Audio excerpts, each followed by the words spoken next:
that, to be quite honest. I still can't believe we're here with you today, guys. It's an enormous privilege to get an opportunity to meet you, let alone have a chunk of time to talk to you about some of the stuff that we're involved in.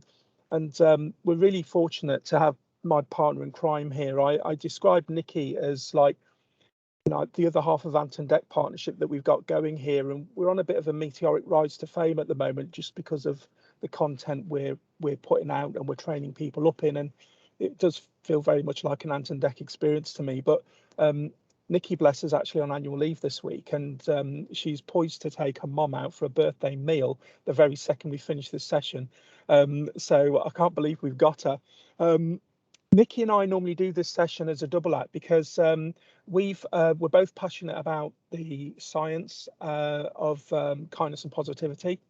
It is an evidence-based project, really, or project, or it's a concept. It's very evidence-based, and we truly believe that whilst we're requiring our colleagues to use evidence-based practice, we should be using an evidence-based culture, and that's where we're coming from. So Nikki and I collectively formed the NHS Kindness and Positivity Network in November last year as part of the Academy for NHS Fabulous Stuff, the Fab Academy, headed up by Roy and Terry. We're both Fab ambassadors. It's an amazing organisation, social movement, ground up improvements. So what we're going to talk to you today is actually held on the Fab Academy website, and we've got a URL which is nhskindness.uk, and that will take you straight to our campaign page. So if it's okay, I'm just going to share a few little slides with you that Nikki and I are going to do a double act on.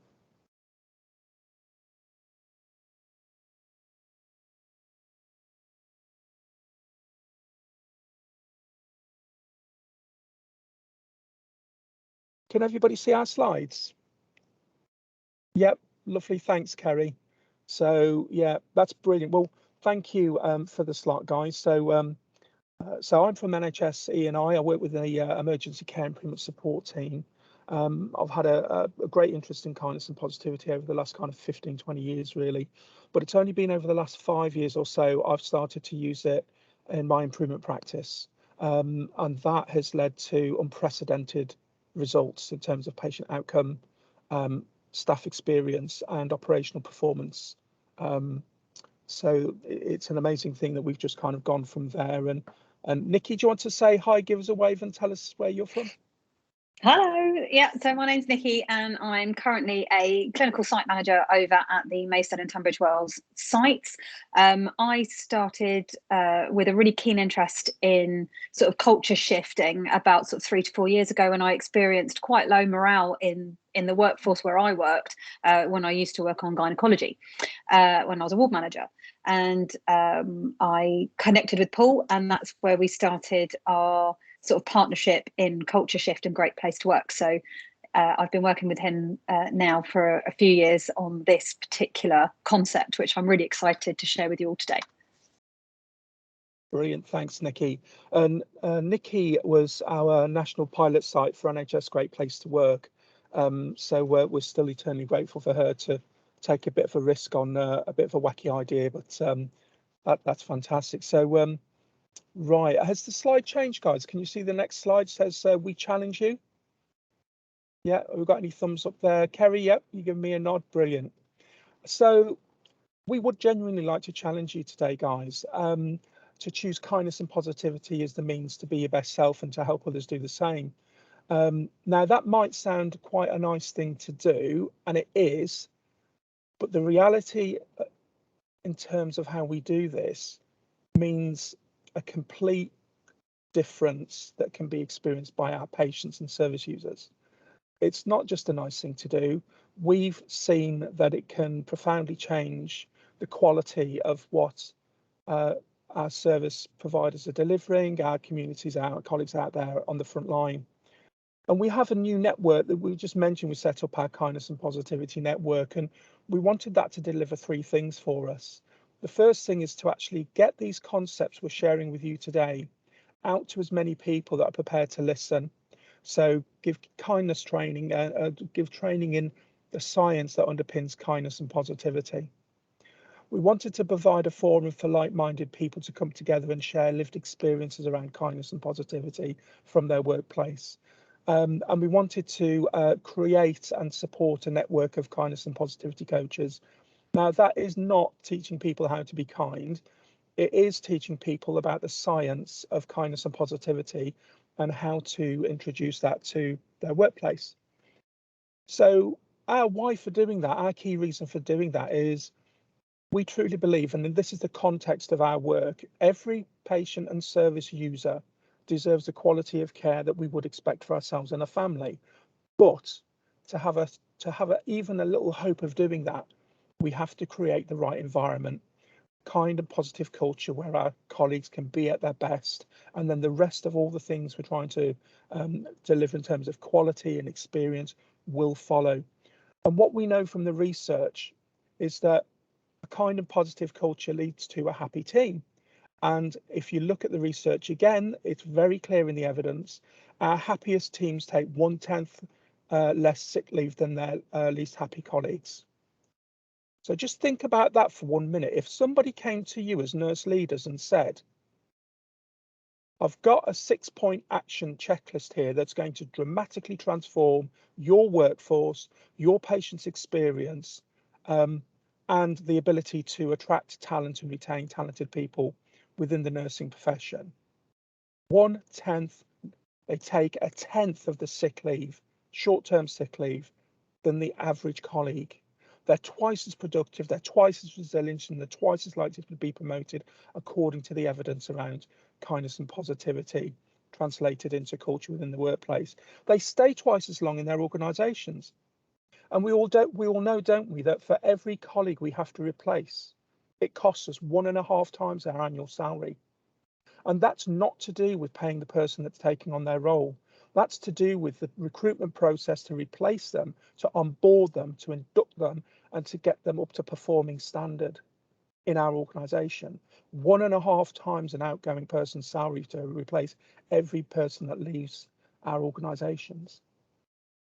They're 6 times more energised and more committed to what we're doing. So that's quite a compelling case in terms of why we would want to create a positive culture for our people to be their best selves. Now, what if we didn't do any of that? Well, the unfortunate problem is if we choose not to do that, by default, we have this stuff creeping. And you're all mindful of the Civility Saves Lives research that Chris in Coventry has been heading up. But the real staggering things with the incivility thing that's going on across the NHS at the moment is nearly 40% of clinicians reduce the quality of their work deliberately.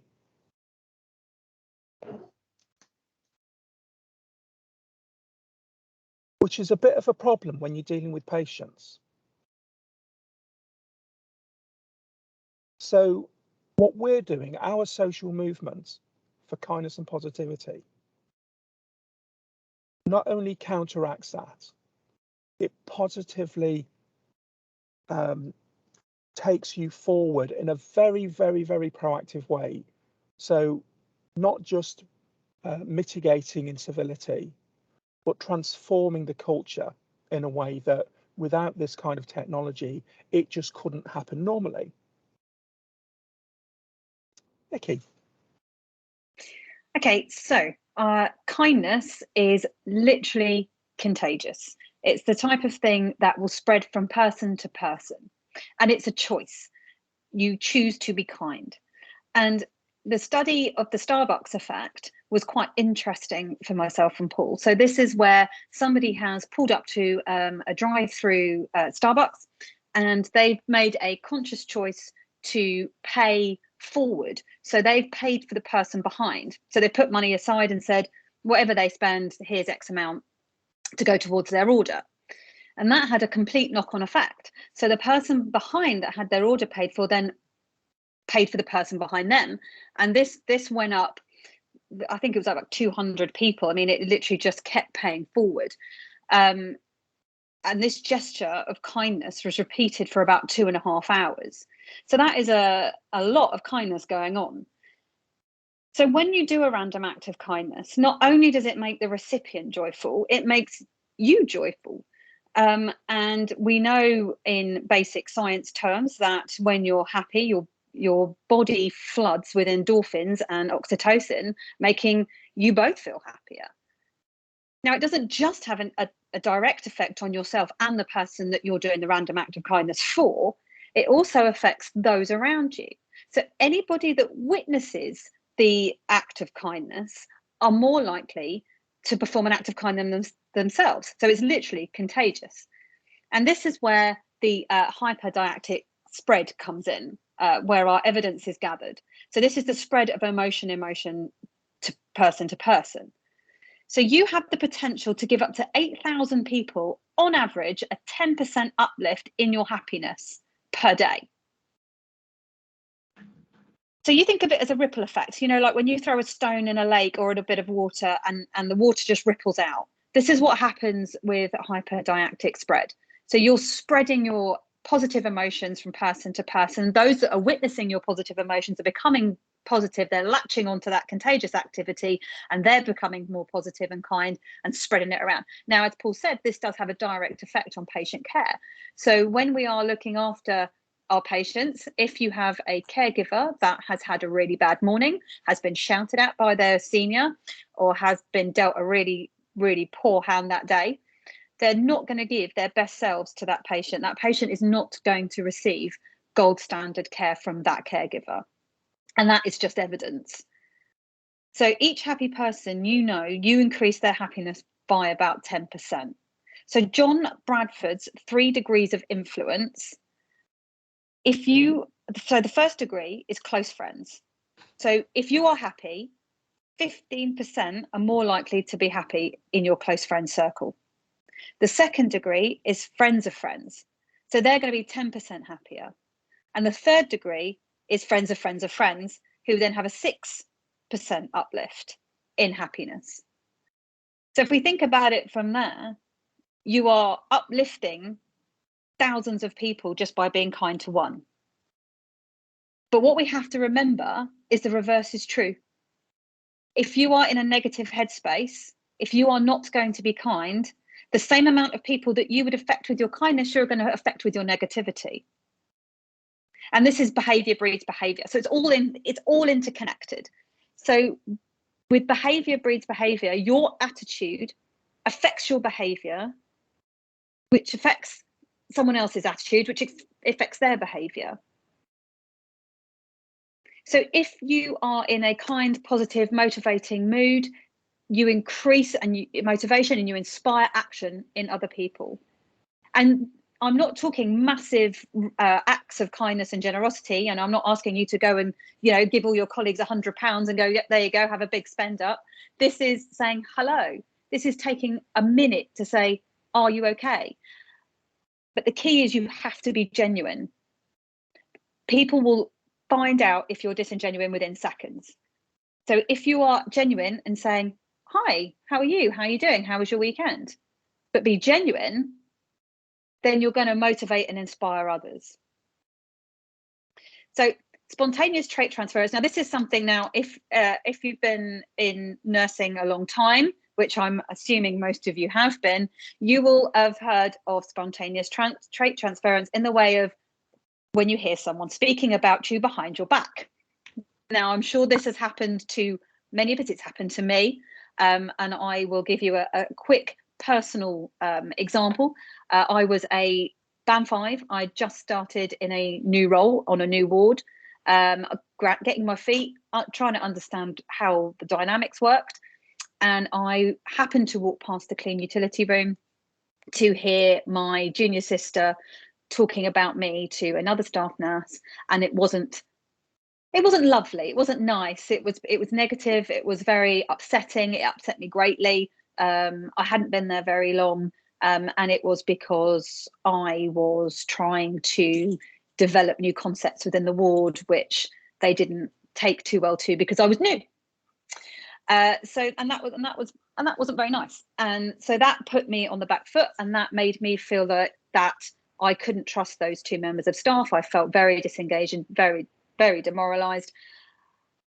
And the way that spontaneous trait transference works is the way that you describe others is the way people see you. So I was hearing them talking quite negatively about me. So then I saw them in quite a negative light. It wasn't until a few weeks later when we had a chat, then I got brave and I had a chat with them, that I realised it was because I was trying something new and they didn't like it and they didn't know how to tell me, so they decided to talk about me behind my back instead. But we moved on, and and now we work well together. If you are speaking about somebody, if you like our parents used to say to us, if you have nothing to say, nothing nice to say, don't say anything at all. Imagine the uplift someone would get if they actually heard you talking about them in a positive light. So if you were talking to somebody about another nurse, clinician, whatever, and you were saying, you know what, they're really lovely, they do a great job, or they're so kind, they're really compassionate, that then gives that person a massive uplift. And then they will go on and give other people an uplift. And then they will see you as a positive, kind, caring person, because they're getting that from you, because you're not saying something for the sake of saying it, because they don't know that you're listening. So you're saying it to somebody genuinely being kind and positive about that person. So if you want to be well thought of, you have to be kind. And I'm going to pass it back to Paul. Gosh, brilliant. Thanks, Nikki. So can everybody hear me? Yep, get a thumbs up. I love that particular bit of the science so much, because it is absolute science based on the discipline of positive psychology and kindness, and Nikki describes it beautifully. But if we got our way, our professional objective is to have some of this material presented to everybody at induction as part of our quality approach. Everybody needs to know this stuff, because it happens every moment of the day. We have no direct control over it. What I'm going to move us on to now then, colleagues, is a concept which is going to get a little bit not difficult to understand, but it's going to challenge your thought processes a bit. But they're going to resonate with you. So I'm going to talk to you about a concept called inside out thinking. We experience life from the inside out, and I'll tell you what I mean by that. The quality of our life is due to the quality of our thoughts. We feel our thinking. When we think things, we don't just consciously think about them in a random way and have a negative impact to us. Every thought we think triggers an emotion in us. And I'm sharing this with you because I really do want to encourage you to think about what you're thinking about. And there's a few reasons why, and I'll share those with you now. But we feel our thinking. So if we don't like the way we currently feel, if we're down, if we're anxious, if we're depressed, if we're worried, that's because of what we choose to think about and how we choose to think about it. Now, this is a little concept that's going to have you reaching for the paracetamol. Our thoughts aren't real, are they? How can they be? They're in our minds, aren't they? They're not real. But our reality is experienced through how we feel about it. So they kind of are real. It's quite an interesting concept. Thought is not reality, yet it's through our thought that reality is created. How we choose to think about a given situation is how we perceive it in real life. And all feelings become alive, whether they're negative or positive. We feel them, and that triggers an emotion, and that emotion triggers a behavior or absence of behavior. Now, once we understand that concept, it comes from a discipline called neuro-linguistic programming, NLP, the study of human excellence. And NLP teaches us that what we've just spoken about is not a bad thing, because once we appreciate that we create our own reality by deciding what we want to focus on, and therefore that triggers our feelings and our response, means that we can change our state of mind by choosing to change what we focus on or how we perceive that incident. And the concept of creating our own reality is key in the science of kindness and positivity, because scientists argue that about 2 million bits of information hit our five senses per second every day. 2 million bits of information hit our five senses. But our brains can physically only deal with 5,000 bits of information a second. So how do we get from 2 million to 5,000? Well, you'll understand the concept that in our brains, in our deep brains, we've got something called a filter. It's something the scientists called a reticular activating system, or RAS. It's a filter. And thank goodness it takes the 2 million bits of information a second and narrows it down to the maximum amount we can process consciously, which is the 5,000. But the really scary thing is how it gets us from 2 million to 5,000. And which 5,000 bits does it decide to let through, as opposed to a different 5,000 bits? And the reason why it's scary is because it uses one process to do this. It looks for what you think about most. And the reason why that's quite scary is because our subconscious mind doesn't know what serves us or what doesn't serve us in the general context. It'll obviously keep us safe from danger with fight or flight, but it doesn't understand why anxiety, depression, stress, worry doesn't serve us versus kindness, positivity. Now, the problem here is this reticular activating system, or RAS, will serve up to you more of what you think about most. And this is why we see people go down and down and down and down. But hopefully, once we teach people about the neuro-linguistic programming model, we can help people reframe how they think to focus on more of what serves them, as opposed to what doesn't serve them. And this has a direct correlation about how we feel about work, going to work, and the people we serve and the people we work with, and ourselves, actually. It's the number one thing that alters our self-esteem.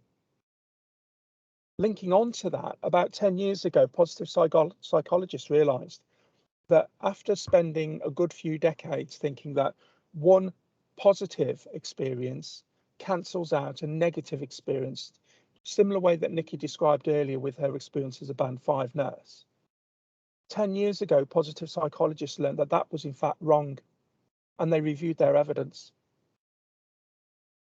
And what they found was, for every negative experience that has an emotional impact on us, which they all do, we need a minimum of 3 consecutive positive experiences just to get us back to where we were before that one negative experience. It's called the 3-to-1 ratio. It's a very, very powerful thing for helping to maintain kindness and positivity at the workplace. So when you hear or get exposed to negative experiences, you need a minimum of 3 positive experiences just to cancel that out and get you back to where you were. And we all have something called a happiness set point. And we deviate from that set point as we go through our day. There's things that make it more positive and things that make us sadder, but we all come back to the happiness set point. But the reason why people are on constant downward spirals is because they get negative experience after negative experience after negative experience, and they never get a chance to recover. And that's what's driving our sickness and stress levels. Nikki and I have got this concept that notwithstanding the unprecedented pressures that the system's been under for the last 2 years or so, a day should never be something to be endured.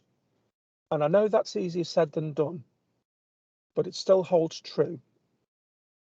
And it's all very well, and they say it a lot in our team, actually, in ESIST. We want you to turn up and be your best self. Can you be your best self? But my question back to the organisation is, what are you doing to help me be my best self?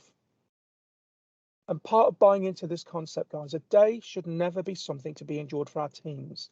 And if it is, then we haven't got it right.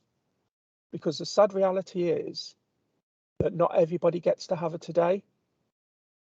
And if we don't do something to make each and every day an opportunity to do something exciting, to have a potential to make a positive impact in the world, then we've missed an opportunity. So how can we get to that point where a day should never be something to be endured? Well, that's why me and Nikki launched the Kindness and Positivity Network, to equip people with this understanding and teach them about the science and the way that they can actually not only be more resilient, because we'd rather help them tackle the stuff that's causing them to be resilient, as opposed to build their resilience, to be honest, but just to give them a bit of an insight in this. The other thing that myself and Nikki are really clear on is that there's a lot of publication around, particularly in the self-help industry, around positive psychology. And we don't subscribe to all of it, it has to be said, because if you're a bit too much happy and clappy on the American side of the wire on this, you can get into toxic levels of positivity, and that doesn't help anybody. So we don't subscribe to the fact that positive thinking lets you do everything. But we do subscribe to the fact that positive thinking will let you do everything better than negative thinking will. Because psychologically, positive thinking and kindness opens up your mind to opportunity, to art of the possible, to solvability, taking action, even though you might not see the complete way through to the problem or whatever, but it will cause you to do stuff to get yourself into a better scenario than negative thinking that just simply closes you down. It gives you an impression of it's unsolvable, just keep your head down, put up with it. So we just kind of put this visual in as a bit of a little health check, just to say we don't subscribe to toxic positivity. We do subscribe to pragmatic positivity that will help you do everything better than negative thinking will. It's evidence-based, it's psychological trait. It's not just us saying nice things about how people can be more positive. Nikki. Okay, so I don't know if you've heard this before, but according to Jim Rohn, who is a very charismatic motivational speaker, he says that you are the average of the 5 people that you spend most of the time with. And I don't know if you've ever heard of the term mood hoover. So mood hoovers are the people that suck the joy out of the room. They are negative about everything. Nothing goes right. They don't see eye to eye with anybody. It's always somebody else's fault. It's always the fault of something, and you can never get past them. So when you're speaking to them and you're saying, oh, I think I'll go and check on this person. Oh, why? What's the point? They're always this. Or what's the point in doing that? These are the people that literally suck the air out of the room, and it is suffocating. So if in your teams or in your workforces that you're spending more time with people that are in negative mindsets, so these mood hoovers, you will become one, because of the behavior breeds behavior. Have you ever noticed that when you're sitting with someone who is having a particularly bad day or is not saying some nice things about somebody, you kind of get drawn in a little bit and you start to think, oh yeah, that is a bit off, in it. Oh yeah, the day's been a bit, yeah, it has. You're right. What's happening is that you're feeding off their emotion. So if you try and spend your time with people that are a bit more pragmatic, a bit more positive, that have better things to say about your colleagues and your workforce, you will end up the same, because it is that behavior breeds behavior. So always look out for your mood hoovers. You'll know who they are. You'll probably all think of one. As soon as I said mood hoover, you've thought of somebody that you know that does this, that literally sucks the joy out of the room when you're talking to them. So in any given situation, 10% of what happens and 90% is how we react to it. So 10% is what's actually happened, so the situation that you find yourself in, and 90% of that is how you react to it. And this is what Paul was saying about changing our thinking and how we think about situations and what's in our head. The problem is not the problem is your attitude to the problem. So the event plus response equals outcome. Now, many years ago, before I started nursing, I was a receptionist in London, hated it, was really bad at it, didn't like it. I was miserable. And the lady that I was working with, who was awesome, she was brilliant at the job, much better than me, turned around to me and went, Nikki, you are not a tree, you can move. If you don't want to be here, then don't be here. And it was almost a drop the mic moment. I was really young. I was only in my early 20s and I hadn't really thought about it. And when she said to me, you are not a tree, you can move, I thought, actually, that's true. I don't have deep-seated roots in this company. I don't have to stay here if I don't want to. I don't know why I'm here, because this is serving me no purpose. I'm going home miserable. I'm hoping that the train's delayed because I don't want to go to work, you know. And that's when I decided to go into nursing and start my nurse training. So what we need to think about is we can change how we feel, we can change where we are, we can change our situations. Now, it's not as easy as, right, that's it, I'm going to go and switch my jobs, because we all know that's not exactly how it works. But we can make the small decision, the tiny habits that lead to bigger changes. That's within our reach. That's us. Kindness starts with us. It all starts within. Changes start within. So we need to focus on what we can control and what we can't control. So we don't have roots. We are not grounded into one place. We can make those small changes. And we all know that small habits lead to big changes. Next slide. And as I say, it starts with you. Be kind to yourself. You don't have to work yourself into an early grave. You don't have to be always giving and giving and giving and not topping yourself up. Make a conscious decision to be kind when you wake up. And this has happened to everybody. You know, you wake up, you're on the wrong side of the bed, or, you know, you've just woken up in a bad mood. But you can choose to flip that, maybe on the way to work. Listen to a podcast, listen to your favorite song. You know, music motivates us. Listen to something that you really enjoy. Get yourself in a better frame of mind, so then when you do go to work, that you're not in that negative mind space. Random acts of kindness as early as possible, even if that's just saying hello to somebody, asking someone how they are, paying for their coffee on payday. We all know most hospitals now have big costas, and you know, you have to take a mortgage out to get one. That's why you normally see the queues at payday are huge, because all the nurses and doctors and clinical workers are actually out there trying to get their coffee. Do something that moves you forward to your key goals. As I say, small habits lead to big changes. Now, the only thing I would say about this is, if you've never read anything by James Clear, I absolutely encourage you to do so. One of his most famous quotes is, "You do not rise to the level of your goals, you fall to the level of your systems." So if your systems and your workplace are not up to scratch, you won't be able to get any better. You will not be able to reach your goals because your workplace or your systems won't let you. So we need to change the inherent culture within our workforces. So commit to being the best possible version of yourself. And we can try and change this culture within, starting with us. And I know a lot of people say, it doesn't, you know, it takes more than one person to change. I always think, well, it only took one person in Tiananmen Square. Only took one person to make a huge change. Next slide, people. Sorry. So people will forget what you said. People will forget what you did. But people will never forget how you made them feel. This for me is the ultimate quote. And it's true of any situation. So when we're nursing our patients, when we're seeing our patients, if you're breaking bad news, if you're saying anything in a vulnerable situation, if they're in a health crisis, they're not going to take in what you said.